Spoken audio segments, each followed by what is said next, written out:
Yes, Minister.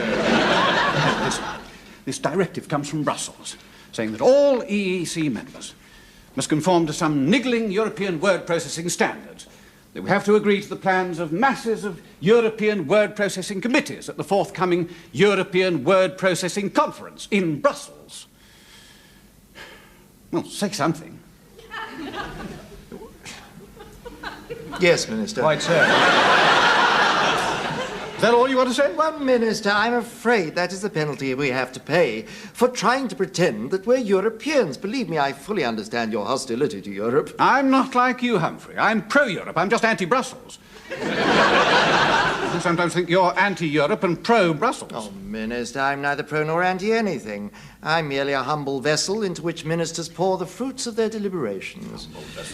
But it could well be argued that, given the absurdity of the whole European idea, that Brussels is in fact doing its best to defend the indefensible and to make the unworkable work. That is simply not true, Humphrey. Huh? I don't want to sound pompous, but the European idea is our best hope of avoiding narrow national self-interest. That doesn't sound pompous, Minister. Good. Merely inaccurate.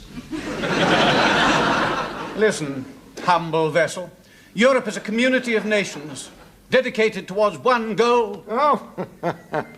Now, may we share the joke, Humphrey? Oh, Minister. Now, let's look at this objectively. It is a game played for national interests and always was. Why do you suppose we went into it? To strengthen the brotherhood of free Western nations. Oh, really? We went in to screw the French by splitting them off from the Germans. Well, why did the French go into it, then? Well, to protect their inefficient farmers from commercial competition. It certainly doesn't apply to the Germans. No, they went in to cleanse themselves of genocide and apply for readmission to the human race. Never heard such appalling cynicism. Well, at least the small nations didn't go into it for selfish reasons. Really? Luxembourg's in it for the perks.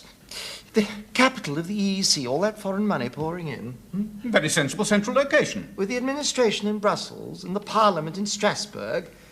Minister, it's like having the House of Commons in Swindon and the civil service in Kettering. If this were true, why would the other nations have been trying to get in? Such as? Well, take the Greeks.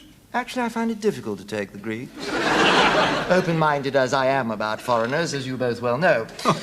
But what will they want out of it? An olive mountain and a Retsina lake. I just don't accept any of this, Oh, I'm Humphrey. so sorry, Minister. I suppose some of your best friends are Greeks. No, very dry. The trouble with Brussels is not internationalism, it's too much bureaucracy. But the bureaucracy is a consequence of the internationalism. Why else would there be an English commissioner with a French director general immediately below him and an Italian chef de division reporting to the Frenchman and so on down the line? Oh, I agree. It's like the Tower of Babel. I agree. No, it's even worse. It's like the United Nations. I agree. Then perhaps, if I may interject, you are in fact in agreement. No, we're not. What makes him think that? Well, the party have had an opinion poll done. It seems all the voters are in favour of bringing back national service. Well, have another opinion poll done showing the voters are against bringing back national service.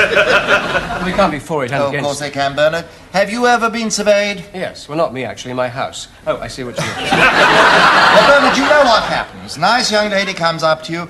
Obviously, you want to create a good impression. You don't want to look a fool, do you? No, so she starts asking you some questions. Mr. Woolley, are you worried about the number of young people without jobs? Yes.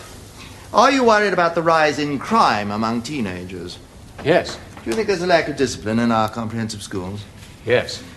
Do you think young people welcome some authority and leadership in their lives? Yes. Do you think they respond to a challenge? Yes. Would you be in favour of reintroducing national service? Yes. Oh, well, I suppose I might. Yes or no? Yes. Of course you would, Bernard. After all you've told you can't say no to that. So, they don't mention the first 5 questions and they publish the last one. Is that really what they do? Well, not the reputable ones, no, but there aren't many of those. So, alternatively, the young lady can get the opposite result. How?